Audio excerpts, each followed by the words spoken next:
मैं हूं पुनीत और चलिए खबरों की शुरुआत करेंगे भोपाल से। बड़ी खबर बता दें आपको, कोरोना संक्रमण के दौरान भोपाल के चिरायु अस्पताल का अमानवीय चेहरा देखने को मिला है।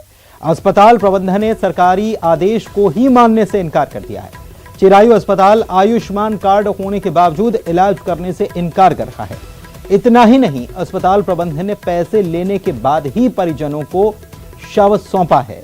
इस दौरान चिरायु अस्पताल प्रबंधन की ओर से परिजनों को धमकाने का एक वीडियो भी वायरल हो रहा है, जिसमें वहां का मैनेजर साफ कह रहा है कि चिरायु के मालिक गोयंका ने आयुष्मान कार्ड से इलाज करने के लिए मना कर रखा है। अस्पताल के कर्मचारी ने परिजनों से बदतमीजी से बात की और अस्पताल से बाहर फेंकवाने का भी कह दिया। आपको बता दें कि चिरायु अस्पताल सरकार की उस लिस्ट में रजिस्टर्ड है जो आयुष्मान कार्ड के जरिए इलाज करवा सकते हैं।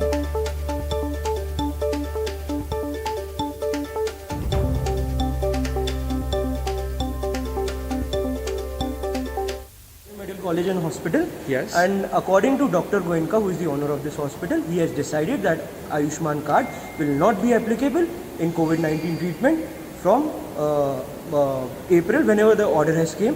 We have all told this to every authorities. We won't accept Ayushman card. Video ban karo. And the reason for that, I mean, I don't care the reason. You are not answerable. We are not answerable to you. कि reason क्या देना है? We are answerable to the government. We'll give the answer to the government. Close the video and get out. okay, listen to me. I won't listen to you. The government has a list of hospitals. बाहर फेंको उसको. चलो sir बाहर से. Okay. एक second. हाँ बाहर चलो सर. हाँ. Okay, the government has a list of hospitals जिसमें चिरायु का नाम है.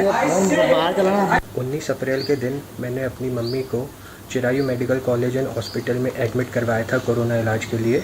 उस समय से लेके अब तक मैं हॉस्पिटल में लगभग 2.5 से 3 लाख रुपए जमा कर चुका हूं, जिसमें दवाइयां और हॉस्पिटल का खर्चा बाकी है। जब सीएम साहब का, शिवराज सिंह चौहान जी का खुद ऑर्डर आया था 6 या 7 मई के आसपास की सारे हॉस्पिटल्स या जो भी लिस्ट में, गवर्नमेंट की लिस्ट में हॉस्पिटल्स हैं, उन्हें आयुष्मान कार्ड एक्सेप्ट करना पड़ेगा कोविड के इलाज के लिए, जिसमें Chirayu medical college and hospital का नाम क्लियरली साफ मेंशन है। उसके बाद भी मैं पिछले 1.5-2 हफ्ते से, लगभग 2 हफ्ते हो गए हैं, मैं चिरायु हॉस्पिटल के अकाउंट्स के बिलिंग के चक्कर काट रहा हूँ कि ये मेरी माताजी का, ये मेरे पिताजी का आयुष्मान कार्ड है, कृपया ये एक्सेप्ट करें। मेरे पास आपको देने के लिए और पैसे नहीं हैं। मुझे कोई जवाब नहीं दिया गया। मुझे हर हफ्ते कॉल आते रहे हैं कि हर हफ्ते नहीं, हर हफ्ते में 4-5 कॉल आते रहे कि आप आज 1 लाख 2 लाख इतने पैसे इस दवाई के उस दवाई के जमा करवाते रहें। मुझसे जितना हो पाया मैंने किया। अब 2 दिन पहले की बात है, मैं हॉस्पिटल में गया। मैंने वहाँ के मैनेजर, जिनका नाम है गौरव बजाज, उनका मेरे पास वीडियो भी है। मैंने जब उनसे पूछा कि आप आयुष्मान कार्ड क्यों नहीं एक्सेप्ट कर रहे हैं जब गवर्नमेंट के ऑर्डर्स हैं, तो उन्होंने कहा हम नहीं करेंगे, गवर्नमेंट को जो करना है करने। हमने गवर्नमेंट को जवाब दे दिया है। ये बात सुनने के बाद मेरी उनसे काफ़ी झड़प हुई। उन्होंने मुझे धक्के देकर, उन्होंने बदतमीज़ी की, मेरे साथ धक्के देकर मुझे हॉस्पिटल से बाहर निकलवाया है। मेरी मम्मी का इलाज वहाँ चल रहा था, मैं कुछ नहीं कर पाया, मैं सिर्फ उनके हाथ जोड़ते रह गया। उसके बाद जो हॉस्पिटल के मालिक हैं अजय गोयंका, जो वहाँ के डॉक्टर भी हैं, उन्होंने भी आके मुझे बोला कि तुझे जो करना है कर ले, तुझे सीएम को भेजना है, कलेक्टर को भेजना है, दिल्ली भेजना है, जहाँ भेजना है भेज दे, मैं नहीं एक्सेप्ट करूँगा, जो उखाड़ते बंद पड़े उखाड़ ले। ये उनके शब्द थे। और मैं वहाँ अकेला नहीं था, मेरे साथ 100-200 लोग रात में आके और खड़े होते हैं जो अपनी पेशेंट्स की रिपोर्ट लेने के लिए वहाँ लाइन में खड़े होते हैं घंटों की। गोयंका जी आएंगे, उनको पेशेंट की उनको कुछ हालचाल बता के जाएंगे। मेरे साथ ये हुआ है। मेरी माता जी का कल शाम में निधन हो गया है। मुझे बॉडी नहीं दी जा रही थी उनकी, कहा जा रहा था कि आप पैसे जमा कीजिए। मेरे पास पैसे नहीं थे। काफ़ी हाथ पैर जोड़ने के बाद मैंने अभी तक लगभग 3-3.5 लाख दे चुका हूँ। मेरे पास अब और पैसे नहीं है देने के लिए। मैंने उनसे काफ़ी हाथ पैर जोड़े। मैंने कहा कि मुझे प्लीज़ मेरी माताजी की बॉडी दे दीजिए। और इस वक्त इस खबर पर हमारे साथ बीजेपी से गोविंद मालू साहब जुड़े हुए हैं और कांग्रेस से भूपेंद्र गुप्ता जी जुड़े हुए हैं। सीधे दोनों से बात करते हैं। सबसे पहले भूपेंद्र जी, क्या कहेंगे इस गुंडागर्दी पर? अस्पताल की तरफ से जो जिस भाषा का इस्तेमाल किया जा रहा है और जिस तरीका का व्यवहार किया जा रहा है, गुंडाई ही कहा जाएगा उसको, क्या कहेंगे? निश्चित रूप से, और ये बहुत ही अशोभनीय है। लेकिन दूसरी जो सबसे महत्वपूर्ण बात है वो ये है कि सरकार ने जब सूची में नाम रखा है तो क्या उन्होंने अनुबंध नहीं किया है क्या अस्पतालों के साथ? और अगर अनुबंध नहीं किया है तो जनता को क्यों दिग्भ्रमित कर रहे हैं? अगर उस व्यक्ति को, जो पेशेंट है, अगर उसको ये नहीं मालूम होता कि वहां पर आयुष्मान कार्ड नहीं चलेगा तो संभवतः वो दूसरे अस्पताल में जाता। तो ये जो है ये सरकार क्या कर रही है? सो रही है क्या? और दूसरी चीज, अगर मान लीजिए सरकार इकबाल से चलती है और अगर इस तरह की बदतमीजी हो रही है अनुबंध होने के बावजूद, तो सरकार को इस पर कार्रवाई करनी चाहिए। सरकार को सामने आना चाहिए जनता का रक्षक बन के। मालू साहब क्या कहेंगे? देखिए, बार बार सरकार को कोसना बगैर किसी बात को जाने, केवल एक वीडियो वायरल होने पर, लेकिन मैं समझता हूँ कि जिसकी भी गलती होगी उसको सजा देने के लिए सरकार ने मना कब किया? लगातार कार्रवाइयां कर रही है सरकार निजी अस्पतालों पर जिन्होंने गड़बड़ की है। अब वो उस पूरी घटनाक्रम को जानने के बाद ही सरकार उस पर कोई निर्णय लेगी, नहीं लेगी ऐसा हम कैसे प्रिज्यूम कर लेंगे? तो देखिए, किसी भी पीड़ित के साथ यदि कोई व्यवहार गलत हुआ है या उसके साथ अन्याय हुआ है या नियमों का उल्लंघन हुआ है, उस पर निश्चित ही सरकार संज्ञान लेती, चाहे कोई भी हो, बड़ा हो छोटा हो, उससे कोई मतलब नहीं है। लेकिन सरकार को कोसना कि सरकार क्या कर रही है, सरकार क्या, सरकार तो सरकार से सकता है और सरकार करती है। और ये जितना आयुष्मान के लिए सूची जारी करी है, सबको पता है, सार्वजनिक है। इसलिए मैं समझता हूँ इससे पेंडेमिक में इस तरह की जो शिकायतें आ रही हैं और उन पर कार्रवाई भी हो रही, अलग अलग जगह पर कुछ लोग मुकर्रर किए गए हैं अधिकारी, उन पर शिकायत करते हैं लोग। इंदौर में भी ऐसा एक अधिकारी को नियुक्त किया, उनके पास शिकायत आई। पिछली बार कलेक्टर से किसी ने पूछा था कि कितनी शिकायत है, उन्होंने संख्या बताई, उन्होंने कार्रवाई किया कि ये बताई। देखिए, ये हम केवल एक तरफा बात न सुने, हम उस पर पूरा, मुझे तो कोई जानकारी नहीं है कि क्या हुआ था। ये वीडियो की बात जो की जा रही है, मैं समझता हूँ कि चाहे कोई भी हो, यदि किसी के साथ अन्याय हुआ है, किसी के साथ दुर्व्यवहार हुआ है, पीड़ितों के साथ खास करके, उस पर सरकार संज्ञान लेगी ही, प्रशासन संज्ञान लेगा। मालू साहब, इस वीडियो को एक बार देख जरूर लीजिएगा, उसके बाद फिर और भी अपनी राय बनाइएगा। एक चीज और कि जो पीड़ित शख्स है उसने बताया कि 10 दिन पहले उसने ट्विटर से लेकर सीएम हेल्पलाइन तक में शिकायत कर दी थी और आज का दिन है। चलिए, बहुत बहुत शुक्रिया आप दोनों का हमारे साथ जुड़ने के लिए। शिवसेना के मुखपत्र सामना में सीएम शिवराज सिंह चौहान की तारीफ की गई है। सामना में अनाथ बच्चों के लिए शुरू की गई पेंशन योजना की सराहना की गई है। सामना में लिखा गया है कि ये दूसरे राज्यों के लिए भी आदर्श है। मध्य प्रदेश सरकार ने दरअसल कोविड आपदा में अनाथ हुए बच्चों के लिए मुफ्त शिक्षा और 5,000 रुपए मासिक पेंशन देने का ऐलान किया है। सामना में संपादकीय में सीएम की इस पहल का स्वागत करते हुए तारीफ की गई है।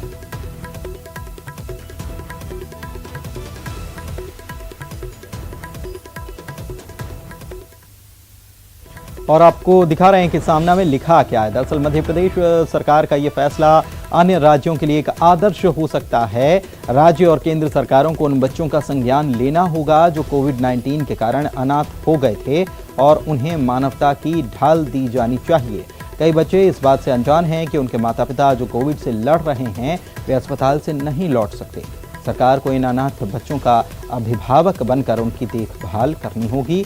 चाहे केंद्र सरकार हो या राज्य, उन्हें इन बच्चों पर ध्यान देना होगा और उन्हें मानवता की ढाल देनी होगी, जिस तरह से मध्य प्रदेश के मुख्यमंत्री शिवराज सिंह चौहान ने किया है। कोरोना महामारी में मध्य प्रदेश की सरकार ने शानदार पहल की है। शिवराज सिंह चौहान का आभार।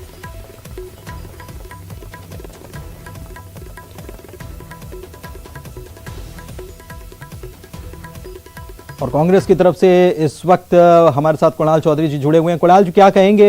ये सामना के संपादकीय में तारीफ की गई है मध्य प्रदेश की सरकार, जो कि देश में पहली सरकार रही जिसने अनाथ बच्चों के हित को देखते हुए बड़ा फैसला लिया था।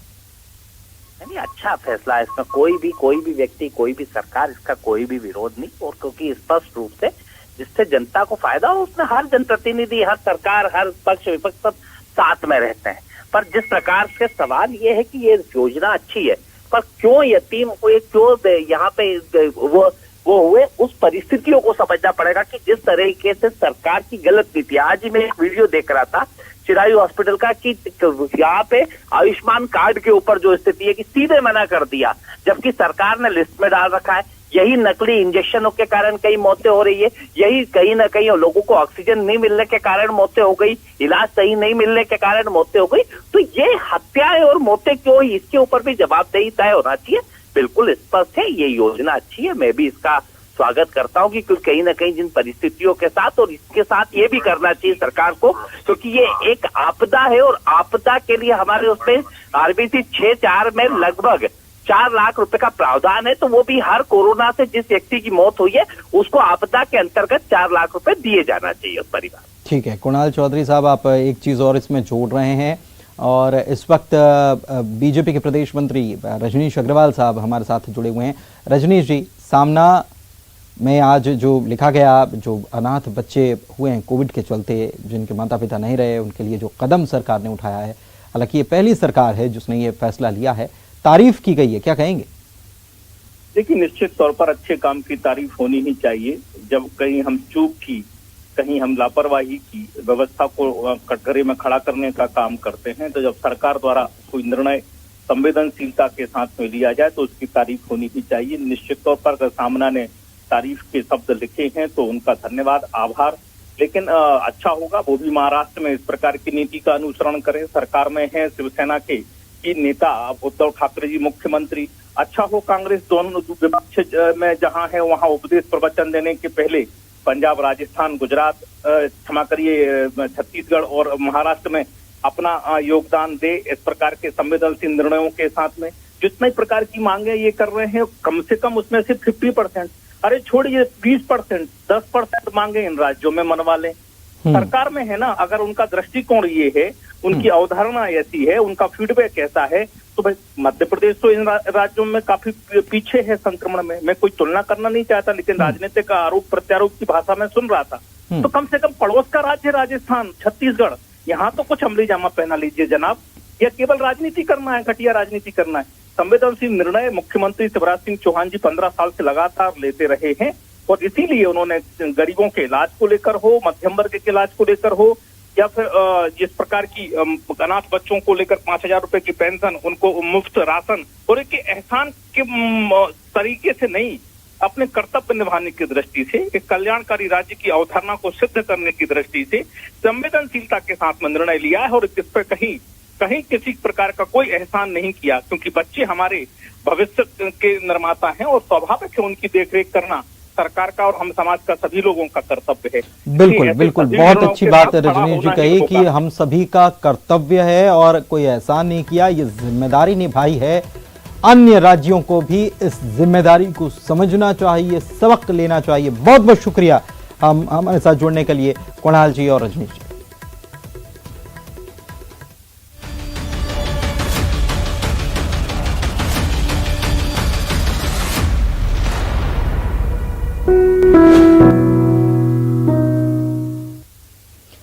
कोविड-19 महामारी ने परस्पर निर्भरता की भावना को सुदृढ़ किया है, जिससे पूरा देश विपत्ति में एक साथ होकर मुकाबला कर रहा है। वैक्सीनेशन के ऐलान के बाद जरूरत है कि हम सभी अपना सर्वश्रेष्ठ योगदान दें, जिससे हम एक साथ मिलकर वायरस को हराने की तरफ कदम बढ़ा सकें। नेटवर्क 18 इस मुहिम में हर कदम पर आपके साथ होगा। जब तक सभी सुरक्षित नहीं होते तब तक कोई सुरक्षित नहीं होगा। इसी सोच के आधार पर हमारे कैंपेन संजीवनी का लक्ष्य ये सुनिश्चित करना है कि वैक्सीन पाना सभी भारतीयों का अधिकार है। किसी के काम जो आए उसे इंसान कहते हैं, पराया दर्द अपनाए उसे इंसान कहते हैं। संजीवनी में हम आपको मिलाने जा रहे हैं ट्विंकल कालिया से, जो खुद कैंसर से लड़ते हुए कोरोना काल में लोगों की मदद करने में एक मिसाल बन गई है।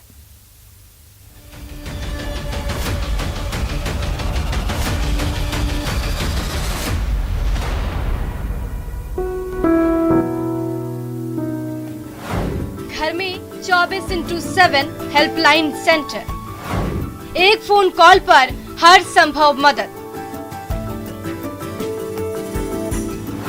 टेस्ट कराना हो या चाहिए हो प्लाज्मा, एम्बुलेंस चाहिए या अंतिम संस्कार में चाहिए मदद, ट्विंकल कालिया से नहीं सुनेंगे ना।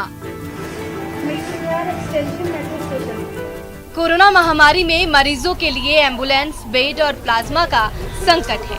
वहीं कोरोना से जान गंवाने वाले लोगों के अंतिम संस्कार में भी परिजनों को दिक्कतों का सामना करना पड़ रहा है। दिल्ली में ऐसी किसी मदद के लिए एक हेल्पलाइन हमेशा खुली रहती है, जिसे संचालित करती हैं ट्विंकल कालिया। 200 से ज्यादा कॉल्स आ रहे थे हमारे पास और 40 to 50 कॉल्स डन हो जाते हैं जिनको हम सेवा दे पाते हैं। ट्विंकल कालिया के काम को देखने और जानने के लिए न्यूज 18 की टीम जब पहुंची तो उस समय उनके पास मयूर विहार से मदद के लिए एक शख्स का कॉल आया। उस शख्स की 42 साल की पत्नी की कोरोना से मौत हो गई थी और उनका शव एक ऑटो में रखा हुआ था। ट्विंकल कालिया और उनकी टीम ने उस शख्स को अपनी पत्नी का अंतिम संस्कार करने में मदद की। जो फोन आ रहा है ना सर, उस फोन में जो पेन है, उसका जो दर्द है, उसी दर्द को खत्म करने के लिए हम ये सेवा चला रहे हैं। ट्विंकल कालिया खुद कैंसर से पीड़ित है, लेकिन वो नर सेवा नारायण सेवा को अपना मकसद मानती है। उनके पास 12 एम्बुलेंस और कुछ लोगों की समर्पित टीम है जो पूरी दिल्ली एनसीआर में लोगों की मदद में लगी हुई है। टोटल 10 से 12 लोग हैं, 2 टुकड़ियों में डिवाइड हो जाते हैं जब कुछ ऐसा क्रिटिकल केस आता है। कोरोना संकट काल में जहां कुछ लोग कालाबाजारी करने में लगे हुए हैं, वहीं ट्विंकल कालिया एक मिसाल है जो अपने दर्द को भूलकर दूसरों की मदद में जुटी है। कोरोना से बचने के लिए कोरोना गाइडलाइंस का पालन और कोरोना टीका संजीवनी है, इसलिए टीका जरूर लगवाइए। Bureau report, news 18 network.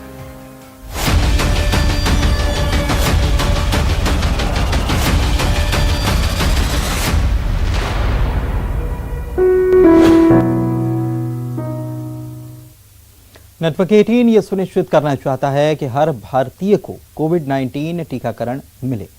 टीकाकरण जागरूकता बढ़ाने के लिए नेटवर्क 18 और फेडरल बैंक की पहल संजीवनी शॉट ऑफ लाइफ को सपोर्ट करें। Health expert Apollo 24/7। वक्त एक ब्रेक का। क्या किया, जिसको लेकर जिले के व्यापारियों ने मोर्चा खोल दिया है। व्यापारियों ने अपनी आपत्तियों को लेकर कलेक्टर से मुलाकात की और कुछ दुकानों को खोलने की इजाजत मांगी है। इसके बाद कलेक्टर नंदन कुमार ने कहा है कि कोरोना के केस काबू में आते ही दुकानें खोलने की इजाजत दे दी जाएगी। उन्होंने कहा है कि 31 मई से पहले भी कोरोना कंट्रोल में आता है तो व्यापारियों को दुकान खोलने की इजाजत दे दी जाएगी। उन्होंने कहा है कि अभी लॉकडाउन में ढील देना खतरनाक हो सकता है, लिहाजा व्यापारी अभी और कुछ दिन संयम बरतें। उधर व्यापारियों का कहना है कि कोरोना काफी हद तक काबू में आ चुका है, लिहाजा उन्हें कुछ शर्तों के साथ दुकानें खोलने की ढील दी जानी चाहिए। का संक्रमण नहीं बढ़ रहा है, अब नियंत्रण में है, क्योंकि परसों 273 थे और छुट्टी के कारण दूसरे दिन जो है कुछ केसेस बढ़े हैं, लेकिन कांकेर जिला नियंत्रण में है। दूसरी बात, अगर हमने खोलने के लिए आग्रह किया है ना, तो व्यापारी 1 माह से लगातार प्रशासन को सहयोग कर रहे थे और आगे भी पूर्ण रूप से सहयोग करेंगे, परंतु व्यापारियों की भी अपनी परेशानियां, अपनी दिक्कतें, अपनी जीविकोपार्जन के लिए, और सारे व्यापारी जो हैं बैंक से लिमिट बनाए हुए हैं, उनको इंटरेस्ट लगती है, बिजली बिल है और किस्तें हैं, EMI हैं, इन सब को पटाने में बहुत ज़्यादा दिक्कतें जा रही है। इसलिए हम लोगों ने आग्रह किया था कि बहुत सीमित समय के लिए भी दिया जाए, ताकि हम लोग भी अपने जीविकोपार्जन को कर सकें। कोविड से लड़ने में हम लोग पूरे रूप से प्रशासन के साथ कदम से कदम मिला के चल रहे हैं और आगे भी सहयोग करेंगे। और हम लोगों ने ज्ञापन दिए है पत्र करके और 3-4 चीज़ों को उसमें लिखा है। एक तो ये कि दुकानों को भी थोड़ा सा कोरोना नियमों का पालन करते हुए, उसको कोविड के नियमों का पालन करते हुए उसको भी खोलने की अनुमति दी जाए। दूसरी चीज़ ये है कि जो पुलिस वाले और नगर पालिका वाले जबरदस्ती करके चालान कर रहे हैं, मारपीट कर रहे हैं, यानी कई लोगों को चोट लगी है, ऐसा नहीं, इनको समझाइश देनी चाहिए पहले प्रेम से। जब तो बात समझाइश से नहीं होता है फिर कार्रवाई करें उसके लिए, कानूनन वो भी चलानी कार्रवाई, मारपीट कोई रास्ता नहीं है। और धमतरी में प्रशासन के ऑड इवन सिस्टम से दुकानें खोलने के आदेश से व्यापारी नाराज हैं। चैंबर ऑफ कॉमर्स ने बैठक के बाद इस फैसले के विरोध में सोमवार को बाजार बंद रखने का फैसला किया। लॉकडाउन में भीड़ नियंत्रण के लिए प्रशासन ने ऑड इवन सिस्टम से दुकान खोलने का नियम लागू किया है, जिसका व्यापारी अब विरोध कर रहे हैं। और कांग्रेस की तरफ से घनश्याम राजू तिवारी जी हमारे साथ जुड़े हुए हैं और बीजेपी की तरफ से अमित चिमनानी जुड़े हुए हैं। आप दोनों का स्वागत है। और तिवारी साहब, सबसे पहले मैं आप ही के पास आता हूं। अब धैर्य संयम जो बनाकर रखा था व्यापारियों ने, अब शायद वो जवाब देने लग गया है। कांकेर से यही खबर आई है एक प्रकार से।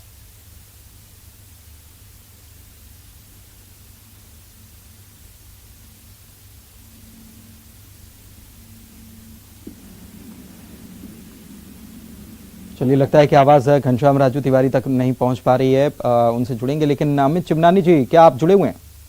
जी नमस्कार। क्या कहेंगे? लोगों का जो सब्र है, संयम जो बरत रखा था, लोगों ने जवाब देने लग गया है, क्योंकि लोग कह रहे हैं कि उनके ऊपर बहुत सारी जिम्मेदारियां हैं, उनके खर्चे हैं, कैसे निकलेंगे, ऐसे घर में बैठे रहेंगे?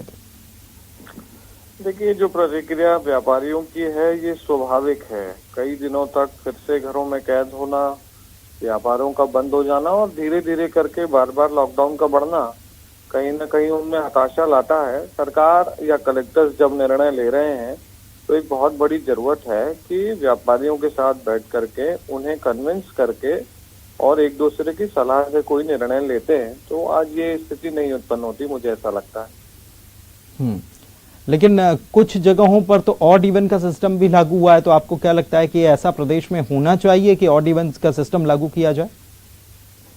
देखिए माननीय पुनीत जी, कोरोना एक लंबी लड़ाई हो गई है। इसमें हमने देखा है कि जब जब भी हमने ढील बरती है तब तक संक्रमण अपनी चरम सीमा को लांघ गया है और इस बार के तो वेव ने बहुत ज्यादा परिवारों को बिल्कुल तबाह कर दिया। हम सब ने देखा एक एक परिवार के 3-3, 4-4 लोग चले गए और अब ये लॉकडाउन खुल जाना और उसके बाद फिर से लापरवाहियां हो जाना, ऐसा भी नहीं कर सकते। और ये ऑड इवन कोई परमानेंट फॉर्मूला भी दिखाई नहीं देता है। तो कुछ एक ऐसी चीजें सरकार को करने की जरूरत है जिससे व्यापारी भी कन्विंस हो, सहमत हो, मन से वो सहयोग करें सरकार का, क्योंकि लॉकडाउन खुलने के बाद तो असली खतरा शुरू होगा। अब तक तो सभी घरों में थे तो संक्रमण कम हो गया, जो एक बहुत स्वाभाविक बात है। लेकिन जब लॉकडाउन खुलेगा और फिर से अगर संक्रमण बढ़ता है या लोग लापरवाही करते हैं या किसी प्रकार की व्यवस्था होती है, भीड़ इकट्ठी होती है, तो आखिर जनता का सहयोग तो चाहिए। सरकार का एक सरकार के करने से नहीं होगा और जनता ही अगर सरकार के साथ खड़ी नहीं दिखेगी तो ये लड़ाई लड़ने में मुश्किल तो होगी। घनश्याम राजू तिवारी साहब जुड़ चुके हैं, उनसे बात कर लेते हैं। तिवारी जी, ये लॉकडाउन में ढील मांगी जा रही है, कांकेर से खबर आई कि व्यापारियों को जो छूट चाहिए थी वो नहीं दी जा रही है। हालांकि ये कहा गया कि संक्रमण को काबू में होने के बाद दी जाएगी, लेकिन व्यापारी कह रहे हैं कि उनके अपने खर्चे हैं, उनकी जिम्मेदारियां हैं, उनके लोन्स उनको चुकाने हैं और अगर ऐसा ही चलता रहा तो वो कैसे कर पाएंगे? पुनीत जी, देखिए, कोरोना संक्रमण की वैश्विक बीमारी का जो दौर है ये पूरे भारत में ही जकड़ा हुआ है, परंतु छत्तीसगढ़ अपने सरकार की सूझबूझ और कार्यों से आज कहीं न कहीं दूसरी वेव में सफल हो पाया है कि संक्रमण के दौर कम हुए हैं। और जिन जिलों में इसकी स्थितियां बेहतर है वहां पर निश्चित ही व्यापार में कुछ हद तक छूट दी गई है। वर्तमान की परिदृश्य में देखा जाए तो पहली आवश्यकता यह है कि संक्रमण को फिर से किसी प्रकार से बढ़ावा न मिले और लोगों की जानो माल की चिंता पहली प्राथमिकता है सरकार की।